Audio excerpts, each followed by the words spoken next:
Ground ফ্লোরে প্রথমে entrance lobby থাকবে, তারপর formal dining, formal living, guest bedroom এবং লিভিং রুম।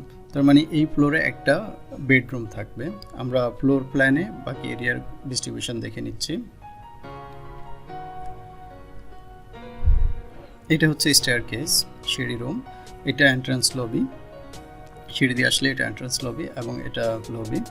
এবং ঠিক এই দিকে আসলে এই অংশটা, এটা হচ্ছে যে ফর্মাল ডাইনিং, তারপরে এটা হচ্ছে যে ফর্মাল লিভিং, এই অংশটা বয়েড, উপর থেকে নিচ পর্যন্ত বয়েড থাকবে। এবং এই দিক দিয়ে সামনে আসলে এদিকে কিছু গ্রিন এরিয়া থাকবে, এটাও খালি ওপেন, উপরের দিকে ওপেন থাকবে। এবং আরেকটু সামনে আসলে এই দিকটাতে এটা গেস্ট বেডরুম, এবং এটা গেস্ট বেডরুমের পাশে একটা লিভিং, বিভিন্ন ধরনের ফ্লোর ফিনিশ থাকবে।